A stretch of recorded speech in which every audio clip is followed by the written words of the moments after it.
चलिए बच्चों, तो प्रॉब्लम स्टार्ट करते हैं। पेज नंबर 141 में देखिए, इधर मिस्टर सौरभ पेटी cashier of Raje mobile company Latur received 8,000। इधर बताया उन्होंने कितना मिला, 8,000।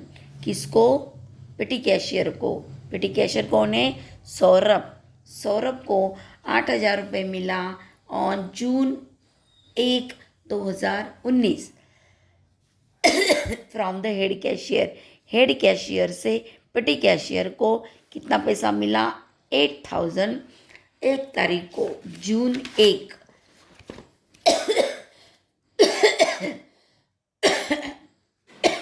देखिए इधर ये अमाउंट रिसीव्ड का कॉलम में, इधर डेट का कॉलम में 2019 जून 1 1 तारीख है।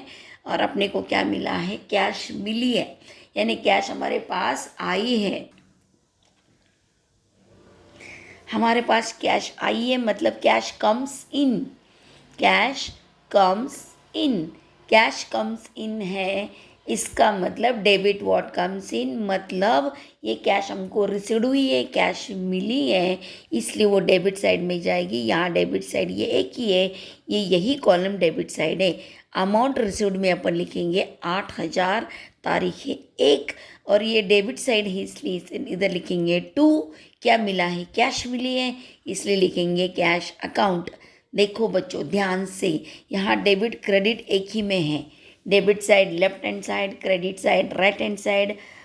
यहाँ पर ऐसा है क्योंकि देखो ये लेफ्ट साइड है कि नहीं, लेफ्ट साइड, इसलिए ये हो गया डेबिट साइड। और ये कौन सी साइड है? राइट साइड, इसलिए ये हो गई क्रेडिट साइड। फ़र्क इतना है कि ये जो कॉलम है ये हमने दो नहीं बनाए हैं, एक ही बनाए डेबिट का, क्योंकि डेबिट एक ही बार होता है, इसलिए उसको अलग से अपन ने ये पर्टिकुलर का कॉलम बनाया नहीं है। इधर किससे समझेगा कि ये डेबिट है? इससे समझेगा। इधर 2 लिखा है कि नहीं, डेबिट साइड की शुरुआत अपन करते हैं 2 से। 2 कैश अकाउंट, कैश हमारे पास आई है इसलिए कैश अकाउंट। एंड ये डेबिट साइड है लेफ्ट साइड, और इधर अमाउंट रिसीव्ड लिखा है 8,000 रुपये अमाउंट हमको मिली। अब इसके बाद कहीं पर भी डेबिट नहीं आएगा, क्योंकि पैसा एक ही बार आता है, पहली तारीख को आता है, एंड उसके बाद अपन क्या करते हैं? खर्च करते रहते हैं। तो इसके बाद जो भी आएगा वो पेमेंट साइड में ही आएगा, ये साइड में ही आएगा। एंड वो पेमेंट साइड है। पेमेंट साइड कौन सी साइड होती है बच्चों? पेमेंट साइड होती है क्रेडिट साइड। पेमेंट साइड कौन सी होती है? Credit side. And credit side की शुरुआत होती है बाय से। तो इसके बाद आप गौर से देखो, हर चीज़ के आगे क्या लिखा हुआ है? बाय लिखा हुआ है। 2 एक ही बार लिखा है, क्योंकि 2 डेबिट साइड है, पैसा एक ही बार मिलता है, एक ही बार मिलता है, इसलिए एक ही बार लिखा है 2 कैश अकाउंट। लेकिन इसके बाद सब पेमेंट है, सब पेमेंट है, और पेमेंट होने के कारण पेमेंट का आता है क्रेडिट साइड में आता है, इसलिए क्रेडिट साइड की शुरुआत बाय से होती है।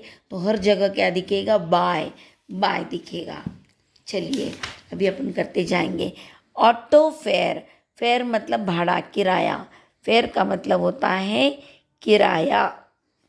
ऑटो फेयर मतलब रिक्शा का किराया है 255। चलो अभी मैंने आपको बताया था 2 मिनट, ये सब क्या होता है? पेमेंट किया है, पेड ऑटो फेयर, रिक्शा का किराया दिया मतलब कैश गोज आउट, कैश गई कि नहीं, इसलिए इधर अपन हर जगह कौन सा लिखेंगे? क्रेडिट साइड में लिखेंगे, क्योंकि credit means goes out, cash goes out, इसलिए यहाँ पर लिखेंगे बाय। बाय क्या भरा हमने? ऑटो फेयर, ऑटो का भाड़ा भरा, तो इधर लिख दिया बाय ऑटो फेयर। फिर कितना भरा? 255। तो ये टोटल के कॉलम में तो लिखना ही लिखना है, लेकिन इसके लिए अलग से, अब इसके बाद क्या होंगे? कॉलम शुरू होंगे। इसके बाद इसके लिए अलग से कॉलम बनाना है।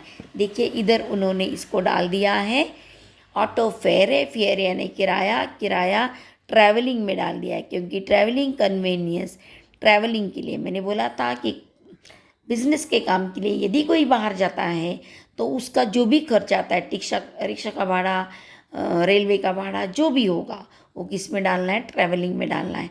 तो 255 ये अपन कहाँ डाल दिए? ये कॉलम ऊपर बना दिया और उसके अंदर लिख दिया 255। एंड ध्यान देने का, ये 255 टोटल का जिस कॉलम में लिखा है जिस लाइन में लिखा है उसी लाइन में अपने को ये वाला भी डालना है। 255 ये इसी कॉलम में क्या करना है, डालना है। उसके बाद कुरियर एक्सपेंसेस 60 रुपये। कुरियर, तो कुरियर को देखो फिर यहाँ लिखेंगे 3 तारीख, बाय पैसा, ये सब एक्सपेंस है, पेड किया है, इसलिए यहाँ सोचना ही नहीं। बाय, बाय क्या, कुरियर एक्सपेंसेस, पेमेंट किया है, तो ये सब कहाँ आएगा, पेमेंट क्रेडिट साइड में आएगा। 60 रुपये पहले लिखेंगे टोटल कॉलम में, फिर इसके लिए कॉलम बनाएंगे कुरियर पोस्टेज। पोस्टेज और कुरियर को एक ही में अपन डाल देंगे, पोस्टेज भी उसी में डालेंगे, कुरियर भी उसी में डालेंगे, क्योंकि एक जैसी सेवा है पोस्टेज एंड कुरियर। फिर इसमें डाल देंगे अपन ये 60 रुपये, तो बराबर उसी लाइन में आना चाहिए। उसके बाद बाय, अभी मैं पीछे नहीं मुड़ के देखती हूँ, मैं इधर से शुरुआत, इधर से ही बता देती हूँ।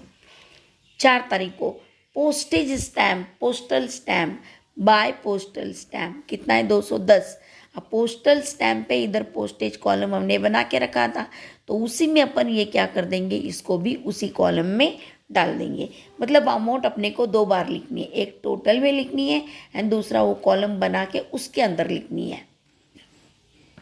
फिर बाय इरेजर पेन पेंसिल, 5 तारीख, बाय इरेजर पेन पेंसिल। तो ये इरेजर पेन पेंसिल क्या होता है, स्टेशनरी होती है, इसलिए इसके लिए अपने को कॉलम बनाना होगा स्टेशनरी का। तो पहले चलो अपन इधर डाल देते हैं उसको टोटल में, टोटल में डाल दिया। टोटल में डालने के बाद अपन उसका दूसरा कॉलम बना के देखो, इधर कॉलम बनाया हमने printing and stationery, printing and stationery. तो ये स्टेशनरी है, पेन पेंसिल रबर वगैरह, तो इसको अपन क्या करेंगे, इसमें डाल देंगे, ये बराबर उसी लाइन में आना आवश्यक है। उसके बाद है by speed post, speed post. तो स्पीड पोस्ट जो होती है ये सेवा पोस्ट ऑफिस में से दी जाती है, इसलिए इसको हमें लिखना होगा पोस्ट, पोस्टल का जो अपन ने कॉलम बनाया उसके अंदर डाल देंगे। तो ये कितना है, 198 पहले टोटल में लिख दिया। फिर पोस्टेज एंड कुरियर का जो कॉलम बनाया है उसके अंदर इसको डाल देंगे, क्योंकि स्पीड पोस्ट का मतलब पोस्ट ऑफिस से दी जाने वाली ये सेवा है, इसलिए उसको पोस्टेज में डालेंगे। टैक्सी फेयर, अभी अभी हमने देखा था, फेयर यानी किराया, किराया को डालते थे ट्रैवलिंग में, टैक्सी का किराया 290। अब देखो इसको अपन वापस से 390 इधर डाल दिया है ना, ट्रैवलिंग में, ये भी ट्रैवलिंग का है, ये भी ट्रैवलिंग का है, बराबर एक के नीचे एक आ जाता है। इधर लिख के फिर आगे लिखना है। रिफ्रेशमेंट, अभी आपको मैंने कॉपी वाला दिखाया था, बाय रिफ्रेशमेंट, रिफ्रेशमेंट को डालेंगे अपन सन्ड्री में। देखते हैं यहाँ सन्ड्री है क्या, 850, देखो इसी लाइन में आगे चलेंगे अपन, 850। उन्होंने सन्ड्री के बदले नाम डाला है मिसलेनियस एक्सपेंसेस। मैंने आपको कहा था मिसलेनियस का मतलब ही होता है सन्ड्री एक्सपेंसेस, भले आप सन्ड्री एक्सपेंसेस हेडिंग दे देंगे तो भी चलेगा, चलेगा। तो ये सन्ड्री एक्सपेंसेस लिखेंगे एंड रिफ्रेशमेंट उसके अंदर डालेंगे, बराबर उसी लाइन में लिखना आवश्यक है। ऑटो फेयर, ये ऑटो फेयर है 310, ऑटो फेयर, फेयर यानी किराया, फिर किराया किस में आ जाएगा, वापस ट्रैवलिंग में आ जाएगा। Register postal charges, postal charges बोला है, इसका मतलब पोस्ट से संबंधित है, तो इसको डाल देंगे पोस्ट, पोस्टल में, पोस्टेज एंड जो कुरियर का बनाया हमने उसमें डाल देंगे। फाइल, फाइल खरीदी है, फाइल, ये जो फाइल होता है ना, फाइल क्या है, स्टेशनरी है ना, अपन जो फाइल लगती है अपने को वो खरीदते हैं अपन, तो फाइल किस में जाता है, स्टेशनरी में जाता है, इसलिए इसको सीधा अपन देखो इधर कॉलम बनाया था ना प्रिंटिंग एंड स्टेशनरी, उसके अंदर हमने उसको क्या कर दिया, डाल दिया। कार्टेज, मैंने आपको कहा था इसके लिए कॉलम बनाना है, कैरेज एंड कार्टेज, तो इसको देखो यहाँ पर उन्होंने सन्ड्री में डाला है, लेकिन हम इसमें नहीं डालेंगे। मैंने आपको बताया था इसके लिए आप कॉलम बनाए कैरेज एंड कार्टेज, मैंने अपने कॉपी में लिखकर जो आपको भेजा हुआ है उसी कॉलम के अकॉर्डिंग टू आपको बनाना है, उसकी फ़ोटोकॉपी में भेजने वाली हूँ, आप अपनी कॉपी में कहीं उतार कर रखिए कि वैसे ही कॉलम्स आपको क्या करने हैं, बनाने हैं। उसके बाद एक कंप्यूटर स्टेशनरी, स्टेशनरी बोला है तो सीधा स्टेशनरी बोला है तो स्टेशनरी के कॉलम में जाएगा, प्रिंटिंग एंड स्टेशनरी के कॉलम में लिखेंगे। यहाँ पर 1650 कंप्यूटर स्टेशनरी। उसके बाद है बस फेयर, डेट डालने का बस फेयर। फेयर यानी किराया, बराबर ये ट्रैवलिंग के कॉलम में इसके ऊपर अपने डाले, उसके अंदर डालते जाएंगे। Mobile charges 270। अब देखो उधर उन्होंने मोबाइल चार्जेस भी सन्ड्री में डाल दिए है। मैंने आपको कहा कि आपको उसके लिए मोबाइल जो टेलीफोन एंड वगैरह जो मैंने कॉलम बना के दिए, ये कॉलम बनाएंगे अलग से। मोबाइल टेलीफोन का बिल, मोबाइल का बिल, इंटरनेट का बिल, ये सब अपन उस हेडिंग के अंडर क्या करेंगे, डाल देंगे। उसके बाद है ऑफिस सैनिटाइजेशन। हाँ, तो ये सैनिटाइजेशन फुटकर खर्च है, इसलिए इसको अपन कहाँ डालेंगे, सन्ड्री एक्सपेंसेस में डालेंगे। जो फुटकर खर्च होते हैं, छोटे छोटे खर्च होते हैं, वो सब कहाँ जाएंगे, सन्ड्री में। उसको क्या करना है, इस हेडिंग के अंडर उसे लिखना है। रिफ्रेशमेंट सेम, रिफ्रेशमेंट भी अपन क्या करते हैं, सन्ड्री के अंदर उसको डालना है। सन्ड्री एक्सपेंस के अंडर अपने को डालना है रिफ्रेशमेंट। उसके बाद है फोटो स्टेटिंग चार्जेस। Photo स्टेटिंग charges 270। अब ये फोटो स्टेटिंग चार्जेस जो है 270, एक्चुअली ये सन्ड्री में डालना चाहिए, इधर उन्होंने टेलीफोन में डाल दिया है, तो ये सन्ड्री में जाएगा। कुरियर चार्जेस, ये तो आप समझ ही रहे, कुरियर जो है वो अपन डालेंगे। कुरियर एंड पोस्टेज का जो कॉलम हमने बना के रखा हुआ है, उसके अंदर अपन डाल देंगे कुरियर चार्जेस। उसके बाद अपलोडिंग चार्जेस, ये छोटे छोटे खर्च हैं जिसके लिए अलग हेडिंग नहीं है, उसको सीधा डालना है सन्ड्री में। मैंने जो हेडिंग्स आपको बना के दिए हैं कॉपी में, हेडिंग्स मतलब मैं इसकी बात कर रही हूँ, ये हेडिंग है 1 2 3 4 है ना, 5 6 7 8 9 और 10, ये जो हेडिंग्स मैंने बनाए हैं, समझ में आ रहा है। इसमें कहीं पर भी जो नहीं आता है वो कहाँ डाल देने का, सन्ड्री एक्सपेंसेस में उसको डाल देने का। बस फेयर, ये भी आपको पता है, ये बस फेयर में आ गया। बस इस प्रकार जो यहाँ पर हेडिंग्स दिए थे, ये वाले, ये सब हमने क्या कर दिए, पीछे जहाँ जहाँ चाहिए जिस जिस कॉलम में हमने उनको उतार दिया। अब बात आती है बैलेंसिंग की। हर चीज़ में बैलेंसिंग होता है, इसलिए लेजर के समय मैंने आपको कहा था बहुत अच्छी तरह से आपको बैलेंसिंग समझना है, क्योंकि हर टॉपिक में, हर प्रॉब्लम में बैलेंसिंग होता ही है। देखिए फिर इधर कैसे करना है बैलेंसिंग। हमेशा रिसिट साइड बड़ी होगी, क्योंकि ये साइड, ये पैसा उनको दिया जाता है खर्च करने के लिए, एंड ये उनका क्या होता है, खर्च होता है, तो इसलिए हमेशा यही साइड ज़्यादा होगी, क्योंकि ये कैश है। चलिए फिर अब क्या करने का बताती हूँ तुमको। सबसे पहले तो टोटल से लेकर, टोटल कॉलम से लेकर, ध्यान से देखिए, टोटल कॉलम से लेकर लास्ट कॉलम तक क्या करने का है, ऐसे अंडरलाइन, डबल अंडरलाइन खींच देने की, और एक एक कॉलम की टोटल करने की। पहले ये टोटल वाला कॉलम है ना, उसकी टोटल कर दिए। ये 1 2 3 4 कितने दिख रहे हैं आंकड़े, 5 6 7 8 9 10 11 12 14 15 16 17 18 19 20, 20 दिख रहे हैं इधर। इस 20 की क्या करनी है, टोटल करनी है। यहाँ टोटल करके आई है 6550। अब ये एक एक कॉलम में उसकी टोटल करनी है। यहाँ 1 2 3 4 5, इसकी टोटल 750। यहाँ एक ही है तो एक ही डाल देंगे ऐसे। यहाँ 1 2 3 4 5 है, उसकी टोटल 1345। यहाँ 1 2 3 है, उसकी टोटल 2220। यहाँ 1 2 3 4 5 6 है, इसकी टोटल इतनी। ये टोटल करने के बाद क्रॉस चेकिंग करना है अपने को। टोटल कॉलिंग की टोटल कितनी आई, 6550। क्रॉस चेकिंग करते समय क्या करना है, इसके बाद जो जितने कॉलम है, कितने कॉलम है, 1 2, टोटल के बाद वाला बोल रही हूँ, 1 2 3 4 5, कितने कॉलम में, 5 कॉलम में।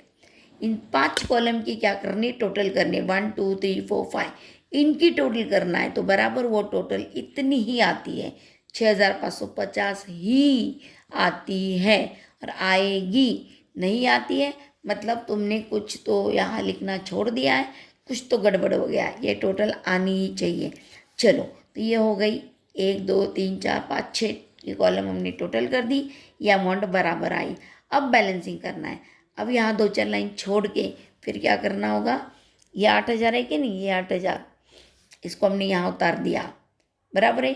बैलेंसिंग के लिए आप जानते हैं डबल अंडरलाइन, इसको फिर से यहाँ लेना होगा, लेकर डबल अंडरलाइन, ऊपर एक अंडरलाइन। अब ये 8,000 में से 6,550 तुमको माइनस करना है, तो माइनस करके कितना आया, 1,450 आ गया। और आप अभी जानते हैं ये जो ऊपर आता है वो होता है क्लोजिंग बैलेंस, इसलिए यहाँ पर लिखा कैरिड डाउन। 30 तारीख इस महीने की, जून की लास्ट डेट है 30। क्रेडिट साइड है by, by balance carried down, क्योंकि क्लोजिंग बैलेंस से मंथ एंड हो गया है 30 तारीख, 1,450। इसको अपने को डेबिट में लेना है। तो यहाँ पर जून के बाद अगला मंथ कौन सा है, जुलाई, जुलाई 1। और ये क्रेडिट में था तो बाय था, डेबिट में आया तो 2, बैलेंस है तो बैलेंस। ये क्लोजिंग था कैरिड डाउन, ओपनिंग है ब्रॉड डाउन। आ रहा है समझ में, ओपनिंग है तो कितना हो गया, ब्रॉड डाउन। 1,450 आया तो यहाँ भी 1,450 आ रहा है समझ में। बस अब मैं आगे आपको समझा रही हूँ कि कितना खर्च किया उन्होंने, 6,550 खर्च किया है। तो इस अगले महीने में जून में कितना पैसा दिया था तुमको, 8,000।